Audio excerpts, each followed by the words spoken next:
नमस्कार, मेरा नाम आनंद है और आप देख रहे हैं इंडिया नाउ का खास कार्यक्रम चुनावी उठापटक।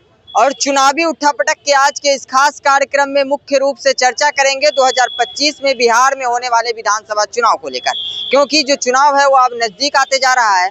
ऐसे में जो चुनाव का जो माहौल है, जिस तरह से जो है वो गर्मी चढ़ता जा रहा है, उसी तरह अब चुनाव का जो माहौल है वो भी जो है वो कहीं ना कहीं सियासत भी गर्माता हुआ नजर आ रहा है। ऐसे में हम बिहार की पब्लिक के पास है, पब्लिक से जानने का प्रयास करते हैं कि क्या इस बार जो है एक बार फिर से नीतीश जी का बेड़ा पार लगने वाला है, या फिर लालू जी के लाल कमाल करेंगे, या फिर कोई तीसरी पार्टी जो है वो बाजीगर बनकर जो है वो सामने निकल कर आएगी। तो चलिए सीधा जनता से ही सवाल करते हैं। क्या नाम हुआ भैया? देखिए, मेरा नाम है सोनू सिंह यादव। अच्छा, क्या कहिएगा, 25 में चुनाव होने वाला है, 2025 में बिहार विधानसभा। देखिए भाई जी, 1950 से लगातार 90 तक 35 साल कांग्रेस के नेतृत्व में बिहार में शासन रहा। 5 साल जनता पार्टी रहा, कर्पूरी ठाकुर बने लगभग। 90 के बाद 2005 तक राष्ट्रीय जनता दल के नेतृत्व में यहाँ सीएम रहा। 2005 से लेकर 2025 तक नीतीश कुमार के नेतृत्व में यहाँ मुख्यमंत्री नीतीश कुमार रहे, जदयू के नेतृत्व में। आप बिहार में बेरोजगारी है सबसे ज्यादा। भारत में सबसे ज्यादा बेरोजगारी बिहार में है, सबसे ज्यादा महंगाई बेरोजगार बिहार में है, सबसे ज्यादा बेकारी बिहार में है, और बिजली का रेट सबसे ज्यादा बिहार में है। पेट्रोल पर सबसे ज्यादा राज्य कर जो है बिहार लगाता है। इसलिए हम चाहते हैं कि जो बिहार के जो वर्तमान मुख्यमंत्री है उनके ऊपर उम्र भी हावी है। अब देख रहे हो विधानसभा में क्या क्या बोल देते हैं, मंच पे क्या क्या बोल देते हैं। इसलिए हम चाहते हैं कि सरकार तो एनडीए के नेतृत्व में बनेगा, ये तो तय है, लेकिन चीफ मिनिस्टर जो है ऊर्जावान व्यक्ति, युवा नेता ऊर्जावान हो और सभी जाति को लेकर चलने वाला हो। वो चाहे वो भाजपा का नेतृत्व में सीएम बने, या अगर भाजपा से अगर नहीं हो पाता है तो लोजपा का नेतृत्व में चिराग पासवान बढ़िया कैंडिडेट है। चिराग पासवान, हम यादव हैं, लेकिन देखिए भाई, जाति से आपको उठकर देखना पड़ेगा। आप बिहार के हित में अगर जाओगे ना, कहा जाता है एमओआई समीकरण जो है वो आरजेडी के पास रहता है। देखिए ऐसी बात नहीं है। मैं बता रहा हूँ आपको कि यादव समाज का बहुत बड़ा वर्ग जो है वो भाजपा को वोट करती है राष्ट्रवाद के नाम पर, विकास के नाम पर और हिंदुत्व के नाम पे, समझ गए। और आपको हम बता रहे हैं कि यादव जो है सनातनी, शुद्ध सनातनी है, राष्ट्रवादी कौम है। अभी आप देखो ना, शहीद हुआ उसमें यादव 5 थे, और एक कर्नल जो भारतीय थे वो भी यादव थे।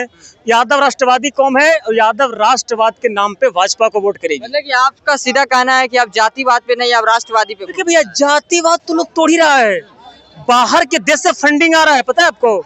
150 ऐसे संगठन है जो सरकार से रजिस्टर्ड है, और बाहर के देश से उसको पैसा मिल रहा है हिंदू समाज को जाति के नाम पे तोड़ने के लिए। फॉरवर्ड आपको खटिया और बैठने नहीं देता था, पानी पीने का अधिकार नहीं था। अरे भैया, तो हम पहले मूत पीते थे, हम खड़े खड़े सोते थे। कोई व्यक्ति खड़े खड़े 80 साल जी सकता है जी? तो ये जो है ना, हिंदू समाज को बांटने के लिए कुछ एनजीओ चल रहा है, ठीक है, जो हिंदू समाज को, दलित वर्ग और ओबीसी वर्ग को धर्म से विमुख कर रहा है, ठीक है। तो इस षड्यंत्र को समझना पड़ेगा, इस षड्यंत्र को समझना पड़ेगा, और विभाजन शक्ति पर प्रहार करके राष्ट्रवादी शक्ति को मजबूत करना पड़ेगा। अच्छा, आपने दलित की बात कही, तो हमेशा कहा जाता है कि दलितों का जो है वो शोषण होता रहा है, दलितों का रूप में अत्याचार होता रहा है। देखिए, कमोवेश तो शोषण आज भी है और हमेशा रहेगा। 100% इक्वलिटी कभी आ सकता है? कम्युनिस्ट कंट्री जो चाइना है वहाँ 100% इक्वलिटी है? नहीं है। एक घर में 4 गो भाई रहता है, एक गो भाई एमबीबीएस डॉक्टर बन जाता है, एक गो भाई मजदूरा रहता है, तो मजदूरा के और एमबीबीएस डॉक्टर के दोनों का समान वेतन है। तो इक्वलिटी का भी हो सकता है? कहीं नहीं हो सकता है। और बात रहा कि दलित समाज के, दलित समाज का जो है इतिहास गौरवशाली रहा है। राजा सुहेलदेव, नाम सुनोगे आप, मोहम्मद गजनवी को बहराइच में खदेड़ के मारा था। राजा सुहेलदेव पासी समाज से थे, ठीक है। छत्रपति शिवाजी महाराज मराठा कुनबी हैं, उनकी माँ यादव थी। आपका सूरजमल जाट थे, मिहिर भुज गुजर थे, राणा प्रताप राजपूत थे, देवगिरी का साम्राज्य यादवों का था, चंद्रगुप्त मौर्य कुशवाहा समाज से थे। तो हर जाति का इतिहास गौरवशाली है, और शोषण तो हर जाति में है। अब बताइए ना, हम यादव हैं, हमरा ही अरबपति यादव साथ करेगा, साथ हमरा के यहाँ नहीं करेगा। हमारा साथ लालू जी का बेटा खाना खाएगा। तो हर जाति में उस तरह का सोच है, ठीक है, जाति के नाम पे शोषण नहीं है। अच्छा, तो चुनाव पर आते हैं, चुनाव पे आप फिर आरजेडी को किस तरह से देख रहे हैं? कह रहे हैं कि भाजपा की सरकार बनेगी, एनडीए की सरकार बनेगी, फिर आरजेडी और एक नई पार्टी जन स्वराज की आई, उसको लेकर देखिए, जन स्वराज तो नई नवेली पार्टी है, अभी तो उनका हर विधानसभा में टीम भी नहीं है, लेकिन इतना है कि उसका युवाओं के अंदर लोकप्रियता है, लेकिन बुजुर्ग जो है ना, बुजुर्ग बहुत सोच समझ के वोट करता है। देखिए, युवा के अंदर क्रांति सोच रहता है। ये परकवा के ऊपर एसी काहे नहीं है? अरे भैया, घर एसी अंदर न रहता है, तो युवा जो है ना तुरंत बदलाव चाहता है। वाम पंथ का सोच युवा के अंदर रहता है। तो युवा किसके साथ है? युवा तो देखो, युवा भी बाद में जो है ना भाई, युवा भी बाद में जो है समझता है तो राष्ट्रवाद के नाम पे ही वोट करेगा। राष्ट्र से ऊपर कोई नहीं है। मतलब जातिवाद पे वोट नहीं होगा और राष्ट्रवाद पे वोट। जातिवाद के नाम पे कुछ लोग जातिवाद के मतलब फैलाना चाह रहे हैं बिहार में, देश में, लेकिन वो कामयाब नहीं होगा। देखिए, थोड़ा बहुत तो जातिवादी व्यक्ति का भी माहौल रहने करता है। जब देवासुर संग्राम हुआ था तो दैत्य भी एक तरफ था, एक तरफ देवता था, तो दोनों के बीच महामुकाबला हुआ। बाद में देवता जीता। धर्म की जीत महासंग्राम में ये देवासुर संग्राम में भी हुआ, सत्य की जीत त्रेता में भी हुआ, द्वापर में भी हुआ, और कलयुग में भी धर्म की जीत होगा, ये तय है। चलिए, बहुत बहुत धन्यवाद। क्या नाम हुआ भैया? विशाल तिवारी। कैसे देख रहे हैं 2025 में बिहार विधानसभा का चुनाव होने वाला है, क्या लगता है? देखिए, लगता तो ये है कि जैसे मैं सब ठीक ठाक है, लमसम ठीक ठाक चल रहा है। जसवीर जी कह रहे खटारा हो चुका है, 20 साल पुराना गाड़ी हो चुका है। वो तो ठीक है, सही कर रहे हैं, जो भी कर रहे हैं लमसम। इसलिए कि अभी जो तेजस्वी जी हैं उनका लमसम, देखिए जातिवाद तो इसमें है नहीं, जो भी मतलब हम इतना देखते हैं काम वर्क दिखना चाहिए। जो भी वर्क है वर्क दिखेगा। सब वोट काहे लिए करता है? हमको काम मिलना चाहिए, काम पे डिपेंड करता है। अगर काम सही है तो भाई वोट उन्हीं को किया जाए। 20 साल से नीतीश जी शासन करते आए, उनका काम कैसा रहा? देखिए, 20 साल से करते आ रहे हैं, उनका काम वगैरह भी तो सही है लमसम। अभी तक लमसम ठीक ठाक है। फिर एक बार 2025 में किसको चाहते हैं, नीतीश जी को या फिर बदलाव चाहते हैं? देखिए, बदलाव तो चाहिए। बदलाव में किसको देख रहे हैं, तेजस्वी जी को या फिर चिराग, ये क्या कहते हैं, जनसुराज? देखिए, जनसुराज बढ़िया पार्टी है। 10 लग अभी पार्टी आया नहीं है, मतलब कि जब से आएगा तो जनसुराज भी सही रहेगा। अभी तो मतलब चिराग पासवान भी मतलब सही है। चिराग पासवान सही है। हाँ, चिराग पासवान भी अभी मतलब कि युवा है, बढ़िया है। अगर युवा के लिए भी कुछ करेंगे फाइनली है, हम लोग के लिए तो स्टूडेंट है, हम लोग तो कुछ करेंगे फाइनली है। बदलाव होना चाहिए बिहार में। क्या नीतीश कुमार से खुश का है? नहीं है नीतीश कुमार जी, क्या काम हम इतना काम हुआ है नीतीश कुमार जी का? 2005 से 2010 तक उनका कार्यकाल अच्छा था, हम गुण गाते हैं, लेकिन उनके बाद उनका कार्यकाल खराब रहा। अब राष्ट्र झंडा का अपमान करते हैं, कभी नहीं यदि गाना का अपमान करते हैं, राष्ट्रगाना का, कभी महिला के शरीर धर लेते हैं, कभी कुछ करते हैं। आप बिहार को बदनाम करना चाहते हैं, आप हट जाइए गद्दी से, किसी और को बैठने दीजिए। बदलाव में किसको चाहते हैं? बदलाव में दो तीन पार्टियां है, जन स्वराज है, आरजेडी है। हम तो तेजस्वी यादव को चाहते हैं। तेजस्वी यादव को क्या चाह रहे हैं? कुछ लोग कह रहे हैं, रुकिए एक मिनट, कुछ लोग कह रहे हैं कि जो तेजस्वी यादव की सरकार बनेगी, आरजेडी की सरकार बनेगी, फिर जंगल राज वापस आ जाएगा, जिस तरह से पहले होता था 2005 से पहले, उसी तरह से फिर स्टार्ट हो जाएगा। 2005 से पहले वाला समय नहीं आएगा। ये तेजस्वी यादव है, 17 महीना जो सरकार है, क्या जंगल राज आ गया? अभी मर्डर नहीं हो रहा, अभी लाठीचार्ज नहीं हो रहा, अभी अपहरण नहीं हो रहा। अभी इसके पूरी में देखिए, एक महिला को रेप भी कर दिया, मर्डर भी कर दिया। इसके पूरी में कहा जाता है सुशासन बाबू की सरकार है। किसी का सरकार रहेगा ना, मर्डर होगा, जंगल राज रहेबे करेगा। यहाँ सबसे बड़ा पलायन रोकेगा जो कामयाब होगा। क्या आज आरजेडी की सरकार बनेगी तो पलायन रोका जाएगा? सरकार देखिए, ये सब कुछ पे करता है, यही चीज पे तो कोई नहीं करता है। सरकार जिसका है ना, चेंजिंग हो, सबसे पहले इस पे बिहार में फैक्ट्री होना चाहिए। आज जितने हैं डीएनए टेस्ट बाल उखड़वा के नीतीश कुमार भेजवा दिए, विशेष राज्य का दर्जा मिलना चाहिए। बोले कि केंद्र में सरकार बनेगी तो बिहार में भी। रोड बना देने से नहीं होता है, आप फैक्ट्री भी बैठाइए बिहार में। बहुत सारा ऐसा जगह है कि फैक्ट्री। पलायन सबसे बड़ा मुद्दा है। पलायन सबसे बड़ा मुद्दा है। चलिए, क्या कहिएगा, 2025 में बिहार विधानसभा का चुनाव होने वाला है। लगातार जो भी पार्टियां है वो अपनी अपनी ओर से मेहनत कर रहा है। किसकी मेहनत जो है वो रंग लाने वाली है? न नीतीश का न तेजस्वी का। तो फिर किसका? जन स्वराज का? नहीं, हाँ। हमारा तो भाई एक चेहरा युवा नजर आ रहे हैं, वही चिराग पासवान। चिराग पासवान। हाँ, सी वोटिंग का ये आता है, डाटा आता है, उसमें चिराग पासवान सबसे नीचे आते हैं। भैया नीचे आ रहे हैं ना। कोई भी नेता है, सबसे बड़ा पावर होता है जनता के हाथ में। जनता चाहे तो कल के कल बना देगा सीएम किसी को, है। पर आप जिस तरह से बिहार के लोग को बाहर भेज रहे हैं कमाने के लिए, लेबर बना के भेज रहे हैं, बिहार में आप क्यों नहीं कर रहे हैं? आपके पास इतना फंडिंग है, आप 115 करोड़ का ये जो बनाया है, आज उद्घाटन किए हैं, वो जरूरी नहीं है, क्योंकि भैया कितना बना लीजिएगा ना, पटना जंक्शन से जाम नहीं हटने वाला है, ठीक है। आप भैया पटना जंक्शन पे इतना 115 करोड़ लगा दिए, यही 115 करोड़ कोई कंपनी लगाते हैं तो भैया बहुत लोग यहाँ पे नौकरी करते हैं। नीतीश कुमार को विकास पुरुष कहा जाता है, कहते हैं कि पूरा विकास किया है, बिहार को चमकाने में नीतीश कुमार का ही हाथ है। पहले था, अब रुक गया है, ठीक है।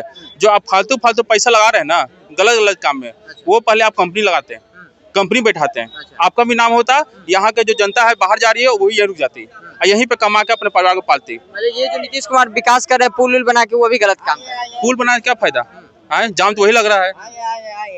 अगर भैया कोई चीज सोल्यूशन कर रहे हैं तो सोल्यूशन पूरी तरह होना चाहिए। आप बोल दिए शराब बंदी हो गया, शराब कहाँ नहीं मिलता है? बिहार में हर क्षेत्र में मिलता है, हर द्वार में मिलता है। आप बिहार में दारू बंद करवाए हैं, इससे क्या फायदा हुआ है? तो फिर सरकार तो डबल इंजन की है, फिर कार्रवाई क्यों नहीं करती है? जहाँ मिलता है वहाँ छापा क्यों नहीं मारती है? फिर ऐसे छापा मारती है ना, छापा मारती है। हाँ सही बोले, यहाँ सरकार फेल है, नीतीश कुमार फेल है, कुछ नहीं कर पाती है, छापा मार ही पाती है। छापा मारती है भैया किसको? एक ट्रक पकड़ा गया, बस वही हो गया। बाकी ट्रेन से जो आ रहा है, बाई रोड आ रहा है, उसमें कोई नहीं कार्रवाई हो रहा है, तो भैया इससे दारू चालू कर दो, कुछ रोजगार भी मिलेगा, बिहार में टैक्स कम होगा, बिहार को रोजगार मिलेगा। इस बार किसको चाह रहे हैं फिर सीएम के तौर पर? इस बार किसको देख रहे हैं? भाजपा से आया तो ठीक है, चिराग पासवान तो भैया ही है। चिराग पासवान, हाँ बिल्कुल नीतीश कुमार जी, भाई नहीं, चिराग जी कह रहे थे, वही चिराग जी, वही एनडीए, वही विजय कुमार सिन्हा जी क्या कह रहे थे?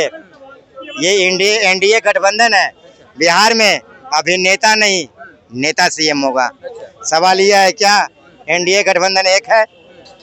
सवाल तो बनता है ना, क्या एनडीए गठबंधन एक है? क्या अभिनेता का हक सीएम बनने का नहीं है? बिल्कुल है। तो ये भाषण कौन दे रहे हैं? Deputy CM Vijay Kumar Sinha ji. सोच देख लीजिए भाई, अभिनेता सीएम नहीं बनेगा, सोच देखिए कहाँ है। किसके लिए कह रहे हैं? चिराग पासवान के लिए। चिराग पासवान को कह रहे थे, अपने गठबंधन के लोग कहीं कह रहे थे, क्या विजय कुमार सिन्हा है भैया, समझे? विजय कुमार सिन्हा तो उप मुख्यमंत्री है। हाँ, डिप्टी सीएम। उप मुख्यमंत्री का जो हक है वो होता है कि मुख्यमंत्री चुनने का? यहाँ मुख्यमंत्री चुनने का नहीं है, यहाँ स्टेटमेंट देना, मीडिया मीडिया बयानबाजी करना, ये नीतीश कुमार नहीं कर रहे थे, ये विजय कुमार सिन्हा कर रहे थे। आप किसको देख रहे हैं? आप किसको देख रहे हैं? किसको देखेंगे हम? किसको देखेंगे? हाँ, हमें विकास पुरुष ही चाहिए, हमें विकास पुरुष ही चाहिए। Only JDU, no Bhajpa, no Rajad, no Jan Suraaj, no Lojpa. तो एनडीए का हिस्सा तो सब है, चाहे भाजपा है, लोजपा है, सब तो एनडीए का हिस्सा है। मैंने क्या कहा? एनडीए का हिस्सा चिराग जी भी थे, उन्होंने क्या कहा था? मेरा बिहार, मेरा प्रदेश मुझे बुला रहा है। ये भाजपा वाले क्या बोले कि अभिनेता नहीं, नेता सीएम होगा। तो अब आपस के गठबंधन में एक नहीं है, तो कम से कम नीतीश कुमार के दम पे आप लोग पीछे। नीतीश कुमार को तेजस्वी यादव खटारा गाड़ी बता रहे हैं, 20 साल पुराना। विपक्ष का काम ही है कोसना, विपक्ष का काम ही है कोसना। तेजस्वी यादव से बोलिए कि उनके माता पिता के राज में क्या विकास हुआ, समझे? तेजस्वी यादव को बोलिए, कह रहे हैं माई बहन मान योजना लाया है, तो तेजस्वी यादव से जाके पूछिए कि उनकी भाभी का जो क्या कहते हैं मारती थी, उनकी का परिवार, क्या उनको सम्मान मिला है? तो वो तो पारिवारिक मैटर है, उस पर नहीं जाएंगे, लेकिन ऐसा थोड़ी ना कि उनके जो पिताजी उनके जो पिताजी के वो थोड़ी भाभी माँ समान होती है। मीडिया में आ गई थी, मीडिया में आके रो रही थी, समझे? तो जो उनके पिताजी के शासन काल में था, बीजेपी आइए ना, बीजेपी पे आइए, 2010 से आंकड़ा उठाइए भाजपा का, बताइए कभी मुख्यमंत्री बना है? अगर डिप्टी सीएम बना है तो वो नीतीश कुमार के रहमो करम पे, अपने रहमो करम पे नहीं, नीतीश कुमार के रहमो करमों पे। नीतीश कुमार बिहार में विकास नहीं कर पाए, ये सबसे बड़ा मुद्दा है। तो विकास कह रहा बिहार में विकास नहीं, फैक्ट्रियां नहीं लगी है, रोजगार नहीं दिया गया है, सब पलायन हो रहे हैं। पता है रोजगार पलायन खत्म करने वाले थे कौन? और रोजगार पलायन की एक मूलभूत सुविधा होता है भाई साहब, पहले आप सुन लीजिए पत्रकार महोदय, बिहार में पहले क्या था? कच्ची रोड, बिजली नहीं थी, समझे? लोग पलायन करते थे, लोग पलायन करते थे, समझे? तो क्या लगा? बिहार में पहले रोड बना, नल जल आया, बिजली आई, कंपनियां भी आ रही है। अगर आपको शंका लग रहा है तो बाहर चले जाइए, ग्रेड है, फतुहा चले जाइए फैक्ट्री है, बरौनी चले जाइए रिफाइंड की फैक्ट्री है, किशनगंज चले जाइए लोग कह रहे हैं फैक्ट्री कि है। जिस हिसाब से एक मिनट, ये आपको क्या लगता है पलायन खत्म नहीं हो रहा है?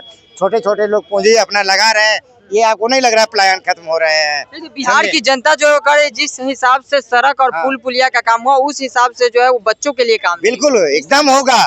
आप समझ रहे हैं, पहले किसी कंपनी को आने से पहले जानते हैं आपके यहाँ सुविधा देखेगा, क्या है सुविधा, समझे? तो आपके यहाँ सुविधा नहीं रहेगा तो वो आएगा। 2005 से पहले ये सुविधा नहीं था। उस सुविधा को काम करने में अपना पूरा समय बिता लिए, अब तो उनका एज समय बिता दिए। जाइए ना आज पटना जंक्शन देखिए, उद्घाटन हुआ है, कौन किए हैं? मोदी जी किए हैं पुल और सड़क का ही उद्घाटन हाँ, हो रहा है। मोदी जी किए हैं। तो वही पुल और सड़क का ही तो हाँ, तो ये फैलेगा, आपको दिखेगा तब ना। बिजली रहेगा, नल जा रहेगा, रोड सुविधा रहेगा, बाय रोड ठीक रहेगा, तब तो आपके यहाँ फैक्ट्री आएगा। कोई बिजनेसमैन आपको आएगा यहाँ से गांधी मैदान जाना रहे, एक मिनट सुनिएगा, गांधी मैदान जाना रहेगा तो आप उसको लगेगा अगर 1 घंटा, तो वो आपके यहाँ बिजनेस करेगा? कतई नहीं करेगा। वही गांधी मैदान अगर यहाँ से जाने में 5 मिनट लगता है तो बिजनेस करेगा। तो देखिए आपको मेट्रो बन रहा है। तो नीतीश कुमार तो ये सब काम कर दिए, रोड बना दिए, पुल बना दिए, मेट्रो बना दिए, लेकिन अब जब नीतीश कुमार रिटायर होने के कगार पे आ चुके हैं तो कौन से वो नेता होंगे जो फैक्ट्रियां खोलेंगे? ये सब कौन सा नेता आएगा? कोई आने वाले नहीं है। जेडीयू से ही मुख्यमंत्री होंगे, इंजीनियर ही मुख्यमंत्री होगा और निशांत कुमार आएंगे। निशांत कुमार कैसे? बिल्कुल आएंगे।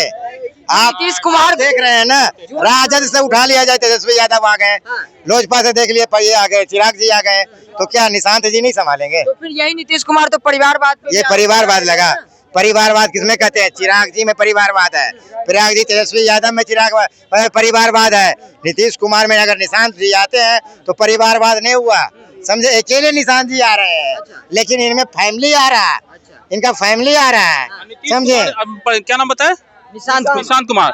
वो नीतीश कुमार बेटा नहीं है, वो परिवारवादी नहीं है, उनका बेटा नहीं है। फिर किसका बेटा है? ये क्या बोल रहे हैं? वो परिवारवादी नहीं है, ये बोल रहे हैं। अरे भाई किनका बेटा है? नीतीश कुमार नहीं तो सौतेला बेटा है कि पड़ोसी का बेटा है तो नीतीश कुमार खानदान का ना। जैसे बोल रहे नीतीश कुमार है, क्या बोलता है, विकास किया है। यहाँ पे चौला था गोलंबर, कर दिया 12 फीट का, फिर भी जाम उससे दुगना लग रहा है। बोला कि कल से आम आदमी के चालू हो जाएगा, लिख के रख ली, कल से और भीड़ लगेगा।